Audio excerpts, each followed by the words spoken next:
Hello friends, welcome back to our channel Telugu trade market అంటారు. ఈరోజు ఈ వీడియోలో సిఎస్ఎం టెక్నాలజీస్ లిమిటెడ్ సంబంధించిన ఐపీఓ గురించి అయితే ఈ వీడియోలో అయితే డిస్కస్ అయితే చేద్దామండి. So CSM technologies limited, so ఈ కంపెనీ వచ్చేసి మనకైతే 1998లో అయితే స్థాపించడం అయితే జరిగింది. సో దీని యొక్క మార్కెట్ క్యాప్ ప్రస్తుతానికి వచ్చేసి అయితే 583 క్రోర్స్ అయితే ఉందండి. సో ఇది వచ్చేసి మనకి ఏంటంటే ఒక ఐటీ కంపెనీ అనమాట. సో ఈ కంపెనీ వాళ్ళ సర్వీసెస్ ఏంటంటే గోటెక్ ప్లాట్ఫామ్స్ ఉంటాయి కదా, అంటే గవర్నమెంట్కి సంబంధించిన వెబ్సైట్స్ కావచ్చు, యాప్స్ కావచ్చు, ఇవన్నీ ఉంటాయి కదా. సో వాళ్ళకైతే వీళ్ళు సర్వీసెస్ ప్రొవైడ్ చేస్తారన్నమాట.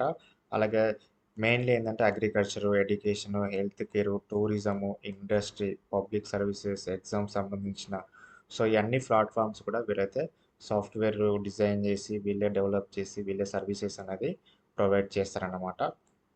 సో దగ్గర దగ్గర వీళ్ళు ఏంటంటే కంపెనీకి వచ్చేసి 14 కంట్రీస్, ఇండియాలోనే కాకుండా దగ్గర దగ్గర ఒక 14 కంట్రీస్కి వీళ్ళు సర్వీసెస్ అయితే ప్రొవైడ్ చేస్తున్నారు అనమాట. ఇథియోపియా అని చెప్పేసి, కెన్యా అని చెప్పేసి, రావణ్ అని చెప్పేసి, గాంబియా, గాబోన్, మల్వాల్, క్యాపెటినా, United States of America and Canada. So ఈ కంట్రీస్ కూడా వీళ్ళు సర్వీసెస్ అయితే ప్రొవైడ్ చేస్తున్నారు అనమాట. సో మీకు చెప్పినట్టుగా వీళ్ళు ఏంటంటే సెక్టార్, వీళ్ళకి ఐటీ సెక్టర్ లైక్ ఇప్పుడు అగ్రికల్చర్ ఉంది. సో అగ్రికల్చర్ సెక్టర్ మీద మనకి గవర్నమెంట్కి వీళ్ళకి వెబ్సైట్స్ కానీ, ఇంకేదన్నా యాప్స్ కావాలి అన్నా, ఇంకేదన్నా డేటా మోడిఫై చేయాలన్నా, ఇప్పుడు మనం డిఫరెంట్గా అప్లై చేస్తూ ఉంటాం కదా గవర్నమెంట్స్కి. లైక్ పింఛన్ అప్లై చేయడం అని చెప్పేసి, గవర్నమెంట్స్ జాబ్స్ అప్లై చేయడం అని చెప్పేసి, ఇంకా ఆధార్ కార్డ్ అప్లై చేయడం అని చెప్పేసి, ఇలా ఇలా అన్ని ప్లాట్ఫామ్ సంబంధించిన ట్రాన్సాక్షన్స్ అయితే సో వీళ్ళైతే ప్రొవైడ్ అయితే చేస్తారనమాట. సో ఈ కంపెనీ వచ్చేసి మనకైతే జూన్ 24న ఐపీఓ అయితే స్టార్ట్ అవుతుందండి. జూన్ 29న క్లోజ్ అవుతుంది. సో మినిమం ఇన్వెస్ట్మెంట్ వచ్చేసి 14,124 రూపీస్.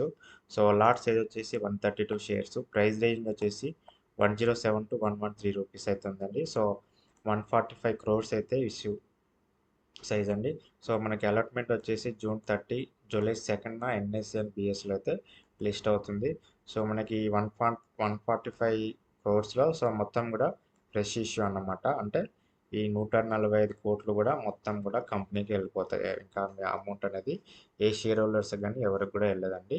సో దగ్గర దగ్గరగా మనకు 1.29 క్రోర్స్ షేర్స్ అయితే మనకు సెల్ చేస్తున్నారు. ఫేస్ వాల్యూ అయితే 10 రూపీస్. సో మనకి ఆఫర్ పర్ సేల్ అయితే ఏం లేదు. మొత్తం కూడా 145 క్రోర్స్ మొత్తం కూడా కంపెనీకి వెళ్ళిపోతుంది. సో క్యూఐబిఎస్ 50%, ఎన్ఎన్ఐఎస్ 50%. సో ఇక్కడ రీటైల్స్కి మళ్ళీ 35% ఇచ్చారు. ఎందుకంటే ఈ కంపెనీ రెవెన్యూ అనేది బాగుందన్నమాట. లాస్లో అయితే లేదు, మంచి ప్రాఫిట్స్లో ఉన్న కంపెనీ. సో అందుకే మనకి ఇక్కడ రీటైల్స్కి మళ్ళీ 35% అయితే ఇవ్వడం జరిగింది. సో మెయిన్లీ పర్పస్ ఏంటంటే ఈ 145 కోట్లలో వర్కింగ్ క్యాపిటల్ రిక్వైర్మెంట్స్ కోసం అయితే వీళ్ళు 53 క్రోర్స్ అయితే కట్ చేయబోతున్నారు. అలాగే కొన్ని రీపేమెంట్స్ కోసం అయితే కొన్ని అప్పులు ఉన్నాయి. సో అవన్నీ క్లియర్ చేయడానికి అయితే వీళ్ళు 23 క్రోర్స్ అయితే ఖర్చు పెట్టబోతున్నారండి. ఇక రిమైనింగ్ అమౌంట్ ఏదైతే ఉందో లైక్ వీళ్ళకి ఎక్కడైతే గ్రోత్ లేదో దాని మీద వీళ్ళు ఇన్వెస్ట్మెంట్ చేద్దామని చెప్పేసి అనుకుంటున్నారు. సో వాటిని ఇంప్రూవ్మెంట్ చేసుకోవడానికి వీళ్ళు ఈ మామూలుగా జనరల్ కార్పొరేట్ వర్కర్స్లో ఉంటాయి కదా, సో వాటి కోసం అయితే బ్యాలెన్స్ అమౌంట్ అయితే వాడతామని చెప్పేసి చెప్తున్నారనమాట. సో చూడండి మనకి ఇది వచ్చేసి అసెట్స్ వచ్చేసి చూడండి ఎవ్రీ ఇయర్ అయితే పెరుగుతూనే ఉన్నాయండి. 23లో 80 క్రోర్స్ ఉంటే 24లో 124, 25లో 150 క్రోర్స్ చూపించారు. సో మళ్ళీ ఈ ఫినాన్షియల్లో వచ్చేసి మనకి 206 క్రోర్స్ అయితే ఇప్పుడు చూపించారండి. సో చూడండి టోటల్ ఇన్కమ్ కూడా మనకి ఎవ్రీ ఇయర్ అయితే పెరుగుతూనే ఉందండి. 23లో 161, 24లో 180 క్రోర్స్, మనకి 25 మార్చ్ వరకు వచ్చేసి 200 క్రోర్స్ అయితే చూపించారు. సో ఇప్పుడు ఈ ఫైనాన్షియల్ ఇయర్లో వచ్చేసి మనకి 167 అయితే చూపించడం అయితే జరుగుతుందండి. సో ప్రాఫిట్ ఆఫ్టర్ ట్యాక్స్ కూడా ఎవ్రీ ఇయర్ అయితే బాగానే ఉందండి. సో మధ్యలో ఒక 24లో మనకైతే ఇక్కడ కొంచెం 12 lakh క్రోర్స్కి అయితే మనకి ఇక్కడ డ్రాప్ అయింది. సో మళ్ళీ 25 తర్వాత క్వార్టర్స్లో మళ్ళీ అయితే ప్రాఫిట్స్ అయితే స్టాండర్డ్గా ఉందండి. సో అప్డేటా కావచ్చు, నెట్వర్త్ కావచ్చు, రివర్స్ సప్లైస్ కావచ్చు, సో ఇవన్నీ కూడా యావరేజ్గా ఉన్నాయని చెప్పుకోవచ్చు. ఫినాన్షియల్ పరంగానైతే ఎటువంటి నెగిటివ్ పాయింట్స్ అయితే లేవండి. సో మంచిగానే ఉందని చెప్పుకోవచ్చు. సో మనకి ఇక్కడ పాజిటివ్స్ ఏంటంటే ఇప్పుడు మెయిన్ ఎంత వీళ్ళ సర్వీసెస్ మొత్తం కూడా గవర్నమెంట్కి సర్వీసెస్ ఇస్తున్నారు కాబట్టి అదొక పాజిటివ్ పాయింట్ కింద చెప్పుకోవచ్చండి. నెక్స్ట్ వచ్చేసి నేను చెప్పాను కదా కాన్స్టిట్యున్సీ ప్రాబబిలిటీ. సో కంపెనీ అనేది ప్రాబబిలిటీ ఉందన్నమాట. సో ఎక్కడ కూడా లాస్లో లేదు కంపెనీ. లాస్ట్ 3-4 ఇయర్స్ నుంచి కూడా కంపెనీ మంచి ప్రాఫిట్లోనే ఉంది. అదొక పాజిటివ్ పాయింట్ కింద చెప్పుకోవచ్చు. మంచి ఆర్డర్ బుక్ కూడా ఉంది. అలాగే అమౌంట్ కూడా మనకు ఐపీ వచ్చేసి మొత్తం కూడా ఫ్రెష్ ఇష్యూ అన్నమాట. సో అదొక పాజిటివ్ కింద కూడా చెప్పుకోవచ్చు. స్ట్రాంగ్ రిపీట్ బిజినెస్ అనమాట.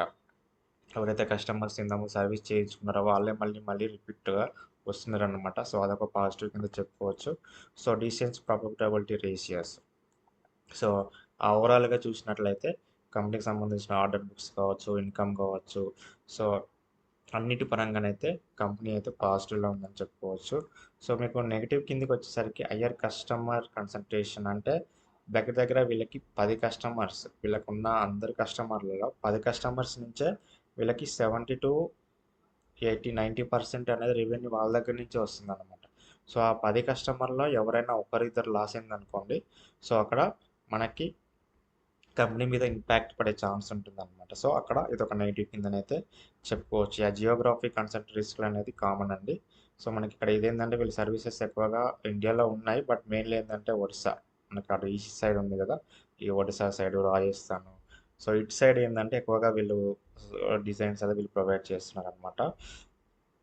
సో, అదొక మనం నెగెటివ్ కిందనైతే చెప్పుకోవచ్చు. మనకి క్లాష్ ఫ్లో అనేది కూడా నెగెటివ్‌లో ఉంది. సో, అదొక నెగెటివ్ కింద మనం చెప్పుకోవచ్చు. నెక్స్ట్ వచ్చేసి ప్రాజెక్ట్ ఎగ్జిక్యూషన్ రిస్క్. సో, వీళ్ళొక ప్రాజెక్ట్ తీసుకున్నారు అంటే అది